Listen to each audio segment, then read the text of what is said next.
Sveiki, mėlyje, greitas atsakymas, labai trumpą klausimą, o klausimo esmė yra tokia. Ką tik susipažinau su vyruku ir norėčiau kiek įmanoma geriau jį pažinti, tai gal turit kažkokių tai patarimų, kurie padėtų greičiau tai padaryti.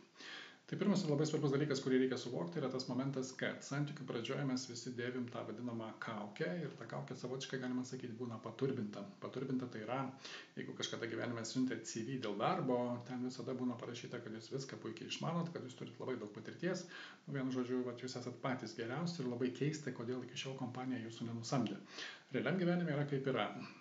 Ir kalbant apie santykius, ta prasme, tai santykių pradžioje mes visi esam linkę užsidėti pačias gražiausias plunksnas, patį gražiausią elgesį, jeigu kalbais apie kažkokį, tai nežinau, bendrinį dalyką, mes visur deklaruosim labai fainas vertybės, gyvenimas bus gražus. Bet realybėj, praėjus ten tam tikram etapui, reiškia, mes iš karto anksčiau ir vėliau pradedam pavargt, vadinkim taip, ir po truputėlį tą mūsų kaukę nusiima. Tai dabar, ar tai būtų draugystė, ar tai būtų būsimieji santykiai, esminis dalykas čia yra principas tas pats.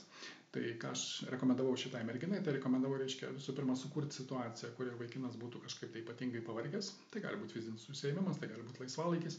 Galimybių tam yra daug, bet esminis dalykas yra toks. O tada, kada žmogus yra pavargęs, jam vis sunkiau yra nešioti savo kaukę ir tada pasimato tas tikrasis žmogus. Tai pirmas dalykas. Antras dalykas, jeigu tai yra priimtina kažkokiai tai porai, jeigu tai yra normalu jiems, nes vieni dabar vartoja, kiti ne, bet ką aš pasiūliau pabandyti sukurti tokią situaciją, kurioje jinai pamatytų šitą vaikiną išgėrusi, klausimas kam.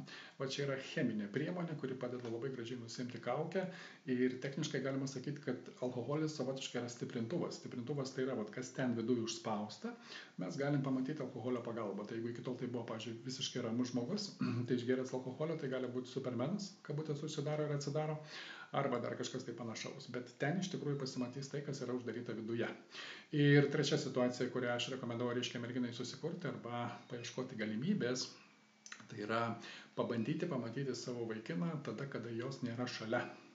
Nes labai dažnai būna santykiuose, kad vaikinas yra vienoks, kai jinai yra šalia, ir visiškai kitoks, kai jos nėra šalia. Techniškai mes visi truputėlį kitokie esam, kai nėra antros pusės šalia, bet klausimas yra toks, ant kiek stiprus yra tas kontrastas. Tai va, tiek mėlyjeji, bandykit, eksperimentuokit ir pasidalinkit, kaip jums sekėsi.